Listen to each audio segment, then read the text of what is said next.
Welcome to tonight's episode of Beyond Focus TV. I'm Lydia Patel, sitting here with Joy Frazier, who's actually the founder of the Mahala Isadora Miller Foundation, MIM. Should be with us for the next 30 minutes, so stay with us. You're watching Beyond Focus TV. Beyond Focus TV allows you to discuss contemporary topics affecting the Caribbean people on both a national and local level.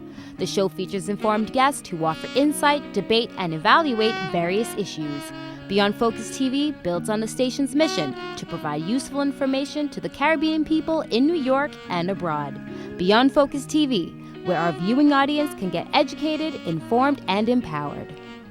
4, 3, 2.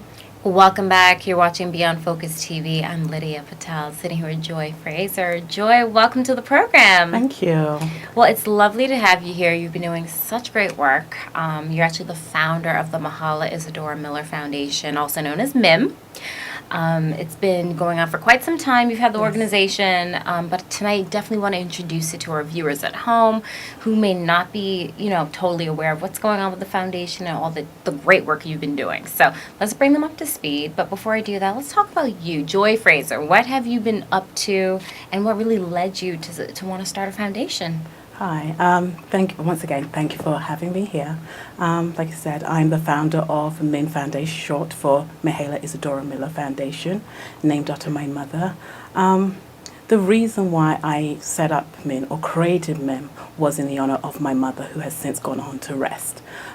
It was her vision. As a single mom looking after 2 children, she knew how hard it was to raise a family without the help of an extended family.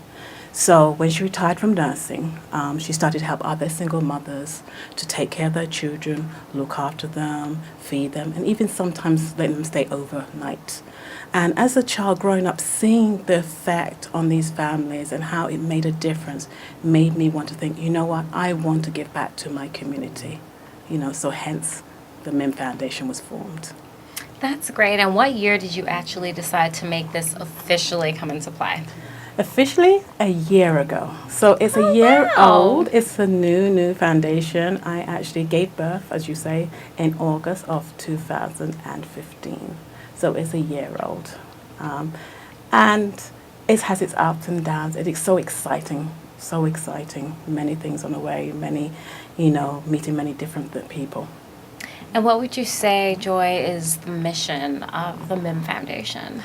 Okay, at MIM Foundation, our mission is to serve the underserved areas, looking at areas as teen pregnancy, looking at young ladies living with HIV, and also we're looking at the housing aspect regarding the population group, the issues with housing.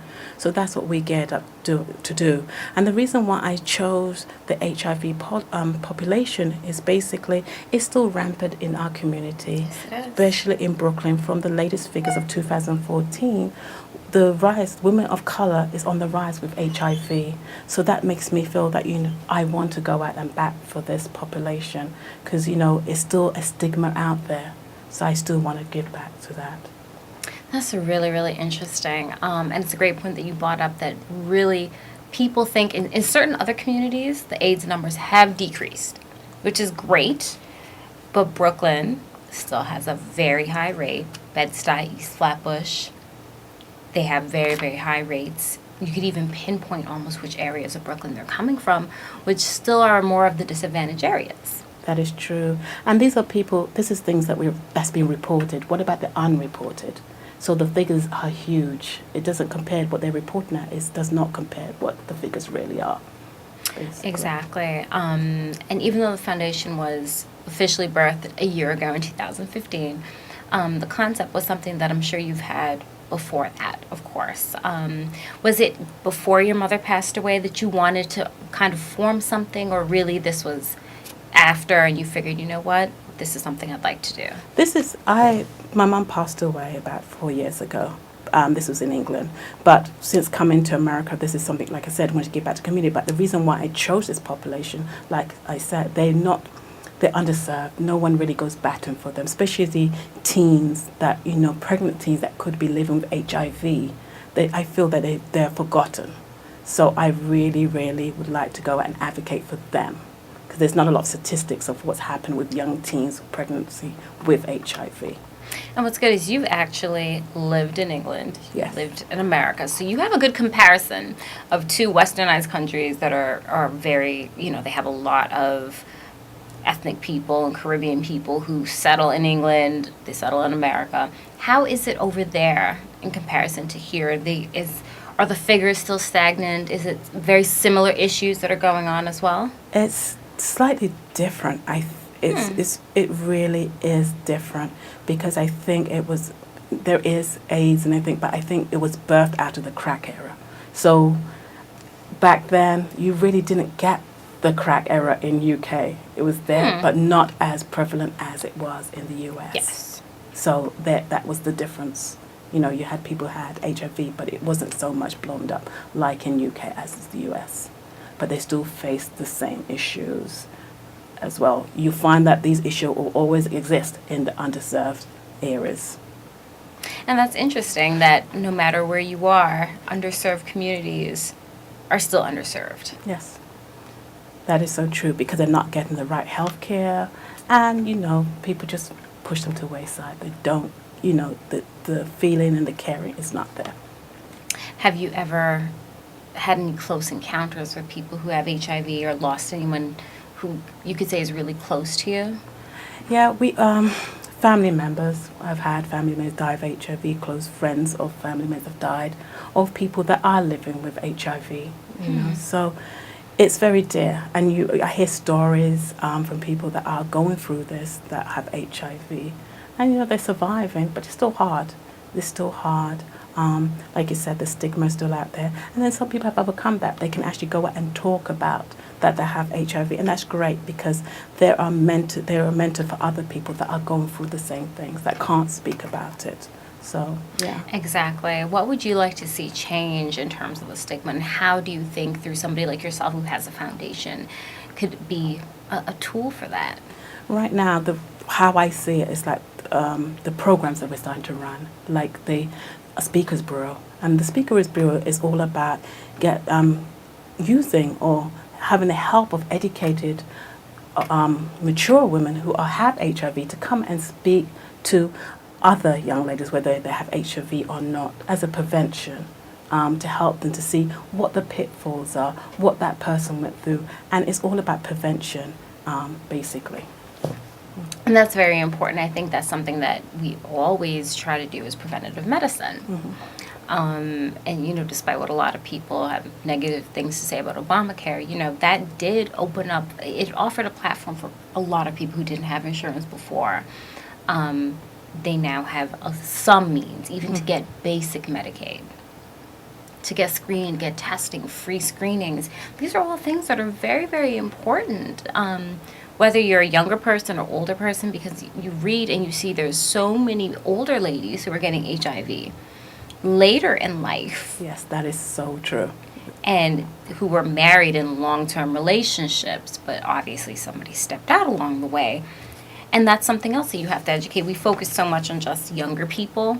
And I've met two older ladies in their 60s who ended up getting HIV, and they got it from their partner. And it was very baffling because they're like, where did I go wrong? What did I do?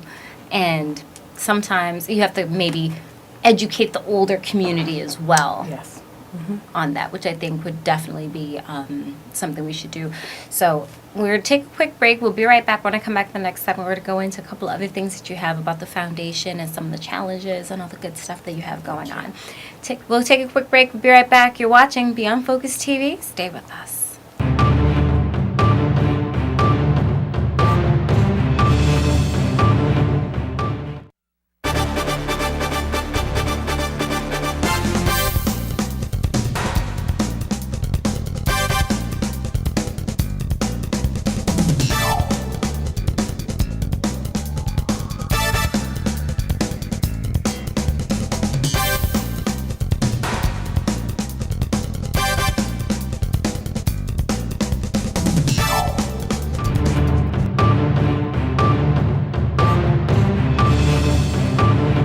Welcome back. You're watching Beyond Focus TV. I'm Lydia Patel, sitting with Joy Frazier. So, Joy, before we took a little break, we wanted to really focus on what you've been doing, and we kind of brought everyone up to speed. Running a foundation is definitely a challenge. Whether you're in New York, UK, it's everybody's got a foundation. Mm-hmm. And it's kind of hard to really make yourself stand out. So tell us about the last year, how this has been for you as a personal experience, finally getting it started. And, things may not be, you run into little pitfalls along the way. So what really has been your experience? I'll just take it back. I'd like to talk about, just before we talk about challenges, just to talk about the highlights. Mm-hmm. I think starting with the highlights of this year, giving birth to such a foundation is a major step, and being a 501c3. But I'd be able to sort of do collaborations like I did the 35th District Fit Jamboree with the council member, Laurie Combo. Mm-hmm. And it was great because I was able to meet the community and then to show them that this is what I'm going to do. It was just nice to know that, yes, they had my back and this is something that is needed in the community. So that was a great, great, great success for me, just being able to speak to the community and, get the feedback. One of the other greatest highlights I had was recently on October, we actually just acquired an office space for the MIM Foundation where we can conduct some of our programs, which is actually opposite Junior's Flatbush. Oh, very nice. Yes. That's a great location, Yes, actually. it is. So we kind of had an open house just to say, come and see what MIM Foundation is all about. And it was a superb event. We had like 80 people turn up. And, the council member, Laurie Combo, who is from the 35th District, came and spoke because she has a woman's issue, law going out there. So it was just nice to partnership with her and have her to speak. So that was really great. And just be able to connect with other MIM friends, just the key partners with like Dr. Brutus from the Brookdale Hospital. We also had Dee Bailey from Watchful Eye, and she is a great advocate of the AIDS awareness. Mm-hmm. So all those key people were such powerful just to have them in one room with MIM Foundation, knowing that how young we are, just to have those Exactly. contacts. That's truly amazing because Yeah. usually that's why I said, the first year it's really trying to get it off the ground, trying to get even people to let people know who you are. Yes. And you have a wonderful office space on the heart of, Flatbush, right downtown, opposite of Junior's, and you have council people and all these great community leaders coming in and supporting. That's a huge accomplishment. It is. For me, it's like people say, oh, wow, that's big. But for me, I just want to get on the ground. I want to get running. When you just can't stop yourself. I want to get into the community, pull up my sleeves and go dirty. So basically, I think that's where I beat myself up about. I really want to get hands-on, get the program started, look at the needs that define the needs, find the key people and start the programs going.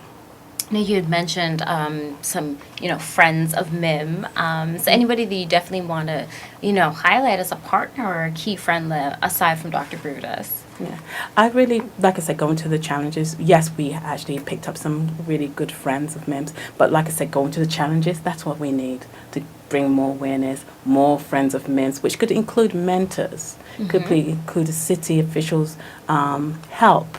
It could include members for the board, professional help. So it comes in all different that we need from MIMS. So my goal for going forward is to try to raise like 200 maybe friends of MIMS going forward.